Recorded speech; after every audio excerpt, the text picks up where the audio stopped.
আসসালামু আলাইকুম। আজকে আমরা লাসাতিলের নীতির বিষয়টা দেখব। লাসাতিলের নীতির কনসেপ্টটা খুবই ইজি। তো এটা অনেকে বুঝতে পারে না, বা অনেকে ছন্দ দিয়ে অথবা কোনো টেকনিক দিয়ে মনে রাখার চেষ্টা করে। আসলে লাসাতিলের নীতিটা এরকম না। লাসাতিলের নীতিটা হচ্ছে একবারে খুবই পানির মতো ইজি। তোমরা যদি অনেক ভিডিও দেখে থাকো, বই পড়ার পরেও যদি না বুঝে থাকো, আশা করি তোমরা আমার ভিডিওটা প্রথম থেকে শেষ পর্যন্ত দেখলে তোমরা আশা করি তোমাদের লাশে দিলের নীতি একবারে A to Z ক্লিয়ার হয়ে যাবে। তোমাদের এটা এসএসসি তেও আছে এবং ইন্টারও আছে তোমাদের। তো তোমরা ভিডিওটা দেখো প্রথম থেকে শেষ পর্যন্ত, আশা করি তোমরা একবারে আমি ফানির মতো এটা সোজা করে দেবো ইনশাআল্লাহ। তোমরা আশা করি ক্লাসের সাথে থাকবা। তাহলে আমরা শুরু করছি লাশা দিলের নীতি। লাশা দিলের নীতিটা বোঝার আগে আমাদেরকে আগে দুইটা জিনিস বুঝতে হবে। এই দুইটা জিনিস বুঝলে তুমি লাশা দিলের নীতিটা একবারে ইজিলি বুঝবা। প্রথমত হচ্ছে আমাদের উভমুখী বিক্রিয়া। উপমুখী বিক্রিয়া কি আশা করি তোমরা এটা বুঝো, আরেকটা হচ্ছে তার সাম্যাবস্থা। এই দুইটা টার্ম আশা করি তোমরা মোটামুটি কিছুটা বুঝো। লার সাথে উপমুখী বিক্রিয়া হচ্ছে সাম্যাবস্থা। এই জিনিসটা বুঝলে আমরা লার সাথে নীতি জিনিসটা খুবই ইজিতে বুঝতে পারবো। তাহলে দেখো আমরা উপমুখী বিক্রিয়াটা, যে আমি একটা বিক্রিয়া সাপোজ যে A+B বিক্রিয়া করে আমার তৈরি করবে AB। এবি হচ্ছে আমাদের বিক্রিয়ক, আর এবি হচ্ছে এখানে আমাদের কি উৎপাদ। তাহলে এ আর বি বিক্রিয়া করে আমার তৈরি করবে হচ্ছে এবি। তার মানে এটা সামনের দিকে যাচ্ছে, এটা হচ্ছে সম্মুখমুখী বিক্রিয়া। আর এবি ভেঙে আবার আমার তৈরি হবে কি A+B তৈরি হবে। অর্থাৎ বিক্রিয়ক বিক্রিয়া করে উৎপাদে পরিণত হচ্ছে, সেটা হচ্ছে আমার সম্মুখমুখী বিক্রিয়া। আবার উৎপাদ বিক্রিয়া করে আমার হচ্ছে বিক্রিয়কে পরিণত হচ্ছে, সেটা হচ্ছে আমার পশ্চাৎমুখী বিক্রিয়া। তাহলে মানে একই সাথে এখানে সম্মুখমুখী বিক্রিয়া এবং পশ্চাৎমুখী বিক্রিয়া ঘটেছে, সুতরাং এটাকে বলা যাবে কি একটা উভমুখী বিক্রিয়া। এখন আসি সাম্যাবস্থা। সাম্যাবস্থা কি? সাম্যাবস্থা কথাটা শুনলে মোটামুটি বোঝা যায় যে কি একটা অবস্থা যেখানে সমান থাকবে দুইটা জিনিস। তাহলে এখানে কি সমান থাকবে? এই বিক্রিয়াটা আমরা দেখলাম যে এটা কি উভমুখী বিক্রিয়া।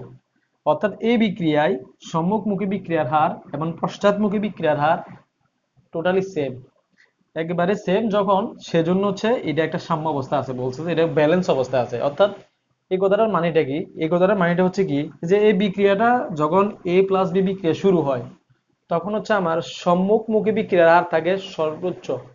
এই চিত্রটা তোমরা একটু খেয়াল করো। যখন বিক্রিয়া শুরু হয়, সম্মুখমুখী বিক্রিয়ার হার সর্বোচ্চ থাকে। তখন পশ্চাৎমুখী বিক্রিয়ার হার থাকে শূন্য।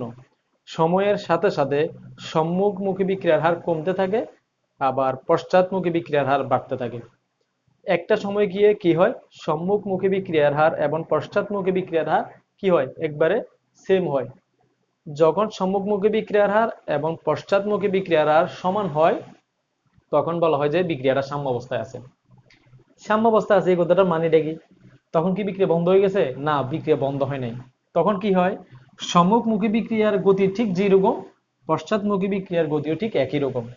সেজন্য আপাত দৃষ্টিতে বাইরে থেকে মনে হয় যেন বিক্রিয়াটা আসলে বন্ধ হয়ে গেছে, কিন্তু বিক্রিয়াটা আসলে বন্ধ হয়নি, বিক্রিয়াটা চলমান। এখানে হয়েছে কি, এখানে হচ্ছে যে সম্মুখমুখী বিক্রিয়া এবং পশ্চাৎমুখী বিক্রিয়ার হার দুইটাই সেম, সেজন্য আপাত দৃষ্টিতে মনে হয় বিক্রিয়াটা বন্ধ, কিন্তু আসলে বিক্রিয়াটা বন্ধ না, বিক্রিয়াটা হচ্ছে কি চলতেছে। তাহলে তোমরা উভমুখী বিক্রিয়া এবং সাম্যাবস্থা এটা বুঝতে পারছো। আমি আরেকটু ক্লিয়ার করে দিচ্ছি। যে বিক্রিয়ায় সম্মুখমুখী বিক্রিয়া, অর্থাৎ বিক্রিয়ক বিক্রিয়া করে উৎপাদ এবং উৎপাদ বিক্রিয়া করে বিক্রিয়কে পরিণত হয়, সেটাকে হচ্ছে উপমুখী বিক্রিয়া বলা হয়। যখন সম্মুখমুখী বিক্রিয়ার গতিবেগ এবং পশ্চাৎমুখী বিক্রিয়ার গতিবেগ সমান হয়, তখন বিক্রিয়াটাকে বলা হয় যে এটা সাম্যাবস্থায় আছে। এখন এই সাম্যাবস্থায় থাকাকালীন একটা বিক্রিয়ার উপরে আমরা যদি কি, নাম্বার ওয়ান হচ্ছে আমাদের তাপ, নাম্বার টু চাপ, নাম্বার থ্রি ঘনমাত্রা। এই তিনটা জিনিস যখন আমরা কি করব, এইরকম একটা সাম্যাবস্থায় থাকাকালীন কোনো একটা বিক্রিয়ার উপরে আমরা পরিবর্তন করব, অর্থাৎ তাপ চাপ ঘনমাত্রা এখানে আমরা বাড়াবো, অথবা তাপ চাপ ঘনমাত্রা এখান থেকে আমরা কমাবো। তাপ চাপ ঘনমাত্রা বাড়ানো অথবা কমানোর পরে বিক্রিয়াটা কি অবস্থায় যায়, সেটা হচ্ছে আমার লাসাতিলের নীতি ব্যাখ্যা করছে। আসো এখন আমরা একটা একটা দেখি। এখন প্রথম আমরা দেখবো যে কি তাপ। যদি আমরা তাপমাত্রা বাড়াই তাহলে আমার সম্মুখমুখী উপমুখী বিক্রিয়াটা অর্থাৎ সাম্যাবস্থা থাকাকালীন বিক্রিয়াটা কি ডান দিকে যাবে নাকি বাম দিকে যাবে? আচ্ছা দেখো, এখন এবার আমাদের লাসাদিলের নীতিটা কি বলে একটু শোনো। দেখো, বইয়ের ভাষায় আমাদের কি বলছে দেখো, কোনো উভমুখী বিক্রিয়া সাম্যাবস্থায় থাকাকালে যদি ওই অবস্থার একটি নিয়ামক, এখানে কি বলছে নিয়ামক বলছে, নিয়ামক মানে ফ্যাক্টর। নিয়ামকগুলো কি? এক নম্বরে বলছে তাপমাত্রা, দুই নম্বরে বলছে চাপ, তিন নম্বরে বলছে আমাদের ঘনমাত্রা পরিবর্তন করা হয়, তবে সাম্যের অবস্থান ডানে অথবা বামে, অর্থাৎ সামনে অথবা পেছনে, ডানে অথবা বামে এমনভাবে পরিবর্তন হবে যাতে নিয়ামক পরিবর্তনের ফলাফল কি হয়? প্রশমিত হয়। আমি যে তাপ চাপ ঘনমাত্রা এটা পরিবর্তন করছি, এখন এটা তো সাম্য অবস্থায় আছে। এখন একদিকে বাড়লে তো হবে না, দুই দিকে আমার এটা ব্যালেন্স করতে হবে, ঠিক আছে, সমান থাকতে হবে, না তো এটা আমার সাম্য অবস্থায় থাকতেছে না। এখন লাসাদিলের নীতিটা তো কখন? লাসাদিলের নীতিটা তো হচ্ছে সাম্য অবস্থার ক্ষেত্রে। তার মানে তাপচাপ ঘনমাত্রা বাড়ানোর ফলে আমার এই বিক্রিয়াটা সাম্য অবস্থায় থাকতে হবে। তো সাম্য অবস্থা থাকার জন্য এটা আমার ব্যালেন্স হতে হবে। তো এখন আমরা যদি তাপ বাড়াই তাহলে কি হবে? দেখো, এখন আমরা এই তাপমাত্রার কনসেপ্টটা এখন আমরা কি করব, বর্ণনা করব যে তাপমাত্রা বাড়াইলে আমাদের কি হয়।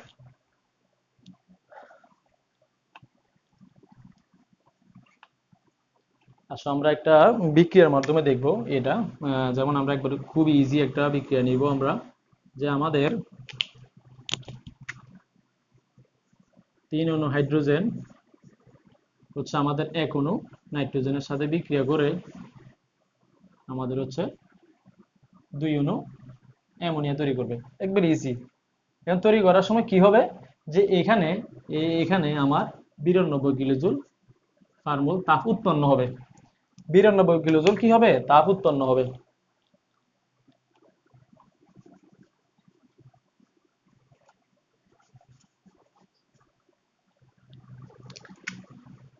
3 অণু হাইড্রোজেন 1 অণু নাইট্রোজেন বিক্রিয়া করে আমার যখন 2 অণু অ্যামোনিয়া উৎপন্ন হয়েছে, ঠিক সাথে সাথে আমার 92 কিলোজুল তাপ উৎপন্ন হয়েছে।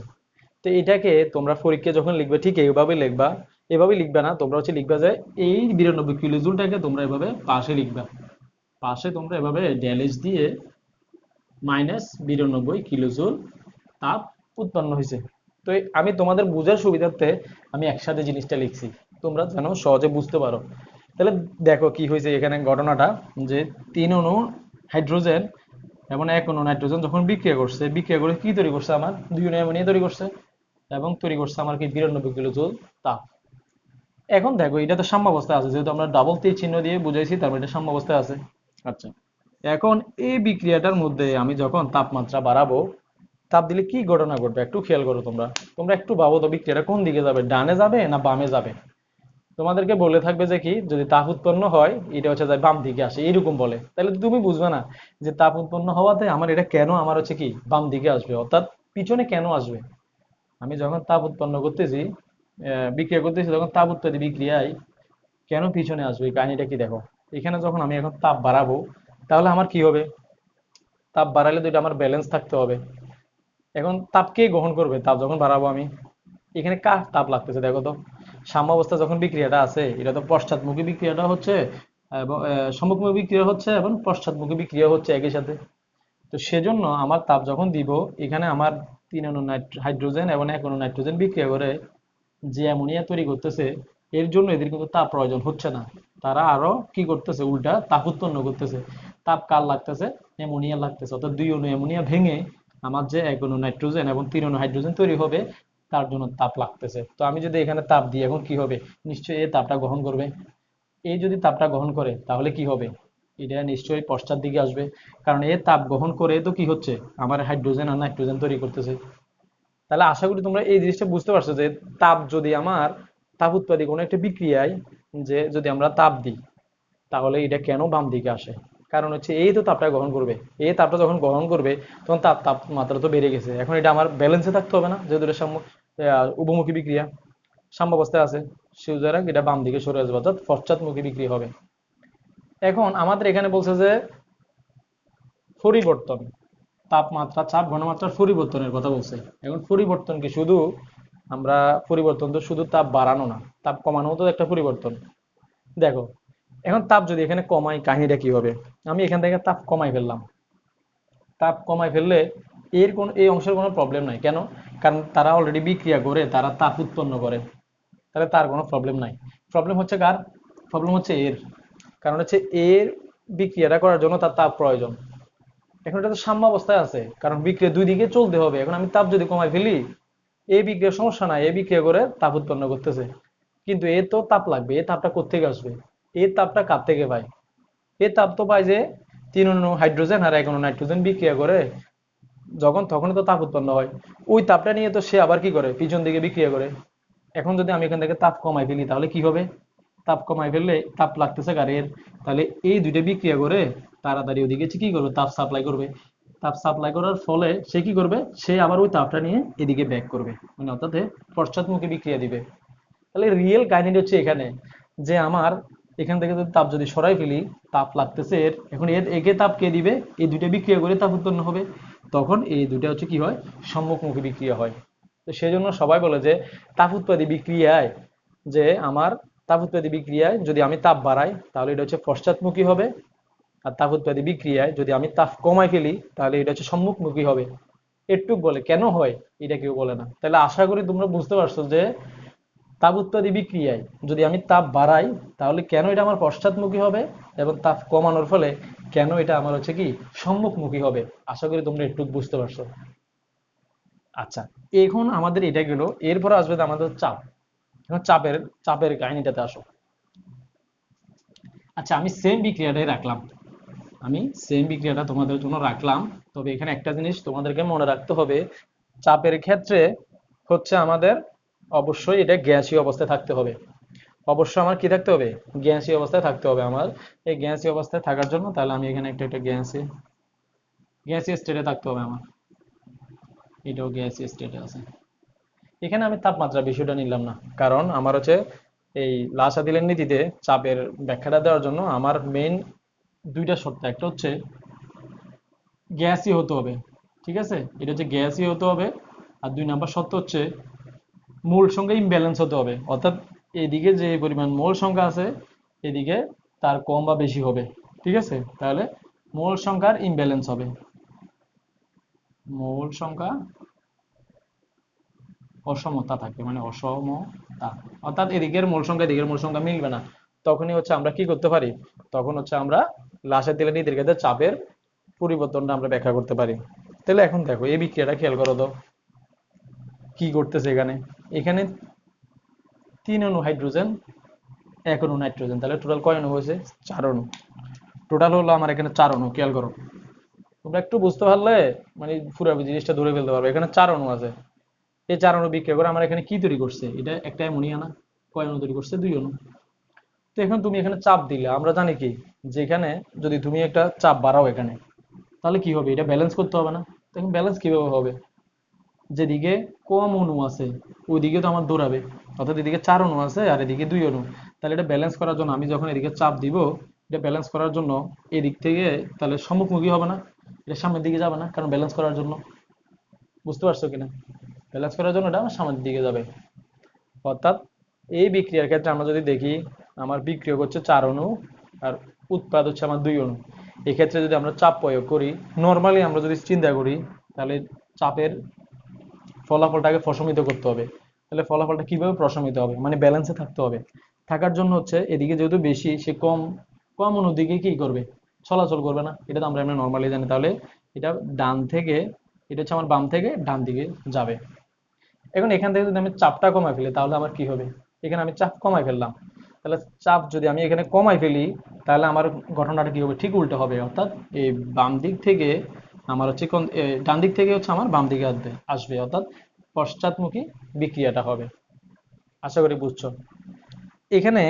তাহলে এটা আমরা বুঝলাম।